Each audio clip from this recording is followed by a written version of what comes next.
Hi అండి. Welcome to Chinnu BGM vlogs. ఎక్కడికి వచ్చామనుకుంటున్నారా? మహాబలిపురంకైతే వచ్చేసాం. రాగానే గుర్రంతో స్వాగతం చాలా బాగా అనిపించింది. మహాబలిపురం. చదువుకునేటప్పుడు ఈ మహాబలిపురానికి దానర్థాలు పర్యాయ పదాలు రాయమంటే ఎన్ని రాసుండేదాన్నో.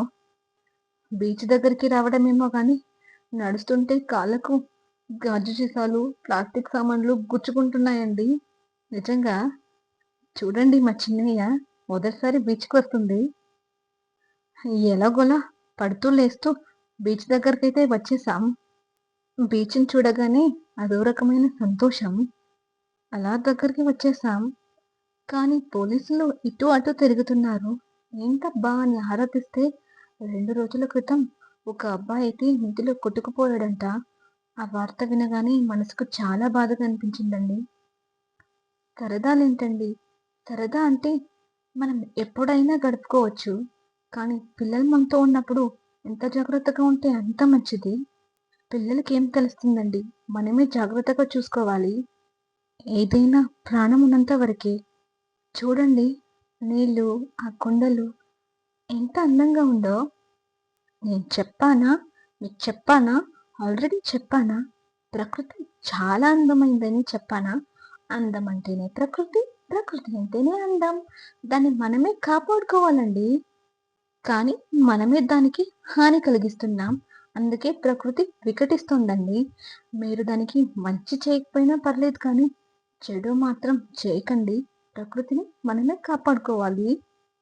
అలా నీటిని చూస్తుంటే కంటికి ఎంత ఆనందంగా ఉందో. ఈ ఆనందం ₹1,00,00,000 ఇచ్చినా రాదండి. నాలాగా నేచర్ లవర్స్ ఎవరైనా ఉన్నారా? నేను, మా అమ్మ, మా అమ్మమ్మ, మా అక్క, మా బావ, మా అన్న, మా వదిన, మా చిన్నయ్య, ఇంకా మా ఊర్లోని కొంతమంది. చాలా సరదాగా అయితే గడిపామన్నమాట బీచ్‌లో. రోజుకి మరొక ప్రత్యేకత కూడా ఉందండి. ప్రస్తుతం దాన్ని చెప్పను కానీ, ఎప్పుడైనా మీతో దాన్ని కూడా పంచుకుంటాను. అలా బీచ్‌లో చాలా సరదా సరదా మాటలతో గడిచిపోతుంది.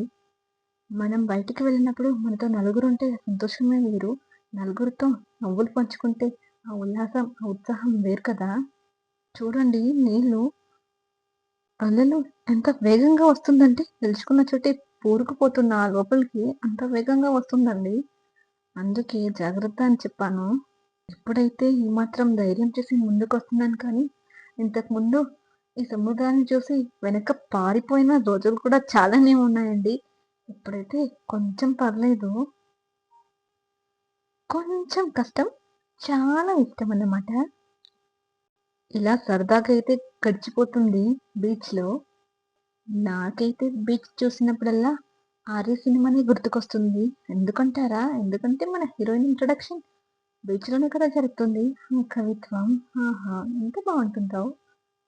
చూడండి అబ్బాయిలు ఏకంగా పడుకుండిపోయారు. ఏమనుకుంటున్నారండి దాన్ని?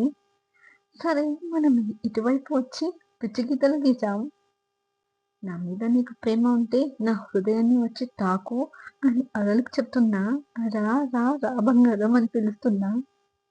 ఏంటబ్బా ఒకాళ్ళకు కూడా రావట్లేదని చూస్తుండేసరికి నీ మీద నాకు ప్రేమ ఉంది అని ఒక కల వేగంగా వచ్చి నా హృదయాన్ని తాకేసిందండోచ్. హమ్మయ్య! హ్మ్. ఇప్పుడు కదా నా మనసుకు చాలా సంతోషంగా అనిపిస్తుంది. అలా, అలా ముందుకు రావడం, నేను వెనక్కి వెళ్ళడం. అది వెనక్కి రావడం, నేను ముందుకు వెళ్ళడం. అలా చాలా ఆనందంగా, ఎంతో ఉత్సాహంగా, ఎంతో ఉల్లాసంగా గడిపేస్తున్నాను. హ్మ్. చాలా బాగుందండోయ్! మా అమ్మమ్మకు కూడా బీచ్ అంటే చాలా భయమండి. "రా అమ్మమ్మ దిగితే చాలా బావుంటుందని" మా అమ్మమ్మని కూడా నాతో తీసుకువెళ్ళా. మా అమ్మమ్మ కూడా చాలా సరదాగా గడిపేసిందన్నమాట బీచ్‌లో. మన పక్కన ఉన్న వాళ్ళ భయం పోగొట్టి, దానిలో ఉన్న సంతోషాన్ని పంచితేనే కదా మన మనసు కూడా ఆనందంగా ఉంటుంది. మా అమ్మమ్మ ఆనందంగా ఉంటేనే కదా నేను కూడా ఆనందంగా ఉంటా. దూరంగా గోబీ మంచూరి కనిపించిందన్నమాట. వెళ్ళి మంచిగా తిని, మంచిగా జ్యూస్ తాగేసానన్నమాట. అబ్బా! ఇప్పుడు కడుపు చల్లగా అనిపిస్తుంది. మా ఊరి వాళ్ళైతే రండి వెళ్దాం టైం అయిపోయింది. త్వరగా వెళ్ళాలి అంటున్నారు. అప్పుడేనా ఇంకాసేపు ఉండి వెళ్ళొచ్చు కదా అంటుంటే, లేదమ్మా వెళ్ళాలి టైం అయింది అంటున్నారు. వెళ్ళక బీచ్ అందాన్ని కన్నులో నింపుకుంటున్నా. అయినా కన్నుల్లో నింపుకుంటే కరిగిపోయేంత అందమా ఏంటి? అలా చూస్తున్నా. చెప్పలేక బాయ్ బాయ్ చెప్తూ వెళ్తున్నాననమాట. చూడండి, అక్కడ రంగుల రత్నం మీకు కనిపిస్తుందా? అక్కడికి వెళ్ళాలని నాకు అనిపించింది. మా అమ్మమ్మనైతే రామమ్మ మనం వెళ్దామని పిలుస్తున్నా. ఇంతలో అశ్వరాజు మనకు మళ్ళీ ఎదురయ్యారనమాట. ఇటు చూసినా నీళ్ళే, అటు చూసినా నీళ్ళే, ఎటు చూసినా నీళ్ళే. ఓ అమ్మాయి, బీచ్ అన్నాక ఎటు చూసినా నీళ్ళే ఉంటాయంటున్నారా? చెప్పక ఎంతో సాడ్‌గా బీచ్‌కి బాయ్ అయితే చెప్పేసా. ఇలా రంగుల రత్నం దగ్గరికి వచ్చేసా. ఎవరు లేదని ఈ ప్లేస్‌ని ఆక్యుపై చేసి అలా కూర్చొని ఉయ్యాలైనా జంపాలైనా అని పాటేసుకుంటూ అలా కూర్చుండిపోయా. మా అమ్మ కూడా వచ్చేసింది. "రా అమ్మమ్మ కూర్చుందాం, ఇక్కడ ఎవరు లేరు" అని పిలుస్తున్నా. మా అమ్మమ్మ కూడా వచ్చి కూర్చుంది. మా చిన్నయ్య కూడా వచ్చి ఒక గుర్రంలో కూర్చుందనమాట. వామ్మో! ఈ ఓనర్ వచ్చి "డబ్బులు కట్టండమ్మా" అంటే మా పరిస్థితి ఏంటో. బాగుంది సంబడం అనుకున్నట్టే అయింది. తిరుగుతారమ్మా ఒక రౌండ్‌కి రూ. 50 ఒక్కరికి రూ. 50 అన్నారు. 5 నిమిషాల తర్వాత వస్తానండి అని వెళ్ళిపోయా. మీకు ఈ వీడియో నచ్చిందా? ఈ వీడియో నచ్చినట్లయితే లైక్, షేర్ అండ్ సబ్స్క్రైబ్ చేయండి. మీ ఫ్రెండ్స్ అండ్ ఫ్యామిలీ సర్కిల్‌కి షేర్ చేయండి. ఏవండోయ్! ఆగండి.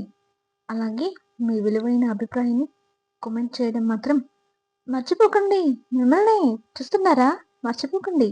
Bye my dear.